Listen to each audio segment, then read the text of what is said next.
Assalamualaikum warahmatullahi wabarakatuh. Hari ini kita akan mempelajari tema 3, subtema 1, pelajaran bahasa Indonesia tentang teks eksplanasi. Anak Ibu pasti sudah baca apa teks eksplanasi itu. Teks eksplanasi itu adalah teks yang berisi tentang proses-proses atau fenomena yang terjadi di tengah-tengah masyarakat. Di sini ada pembagian-pembagiannya yang biasa dimuat dalam suatu teks eksplanasi, yaitu budaya, ilmu pengetahuan, sosial, dan alam. Di dalam teks eksplanasi ini dibagi menjadi 3 struktur. Dalam sebuah teks eksplanasi dibagi menjadi 3 struktur teks eksplanasi. Yang pertama, pernyataan umum atau pembuka.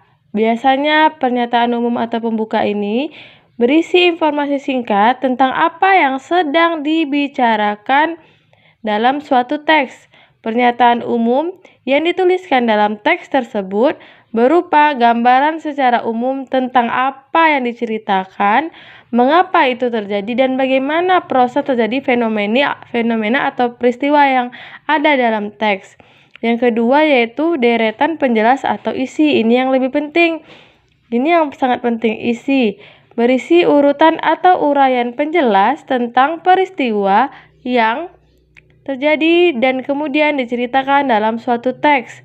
Deretan penjelas mendeskripsikan atau menceritakan dan merincikan penyebab dan akibat dari sebuah bencana alam atau fenomena yang terjadi, baik itu fenomena budaya, ilmu pengetahuan, sosial, dan alam. Yang ketiga adalah simpulan atau penutup. Simpulan atau penutup ini tidak keharusan yang ada dalam struktur teks eksplanasi, tetapi biasanya berisi tentang pendapat singkat penulis tentang peristiwa yang terjadi dan dituaikan dalam suatu teks.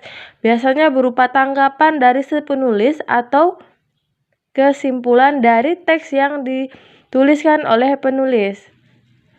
Bagian penutup teks atau simpulan pada penutup teks eksplanasi yang boleh ada atau tidak ada. Jadi, simpulan boleh ada dan tidak ada.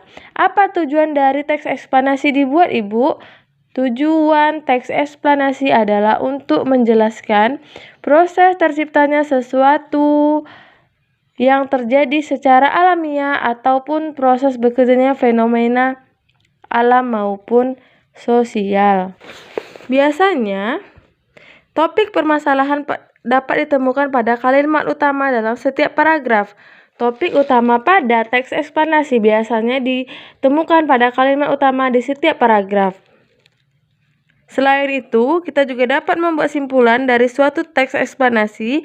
Kita dapat menuliskan simpulan dari sebuah teks eksplanasi dengan membaca keseluruhan teks. Jika kita sudah membaca keseluruhan teks baik dari pernyataan umum, deretan penjelas, maka kita akan dapat menyimpulkan simpulan ini dari membaca yang kedua ini. Lalu, dari teks eksplanasi, kita dapat menemukan informasi dengan menjawab pertanyaan seperti biasa 5W 1H. Apa, di mana, kapan, siapa, mengapa, dan bagaimana. Baiklah, sekian dari penjelasan Ibu tentang teks eksplanasi. Semoga dapat dimengerti. Jangan lupa mengerjakan tugasnya di buku tugas. Assalamualaikum warahmatullahi wabarakatuh.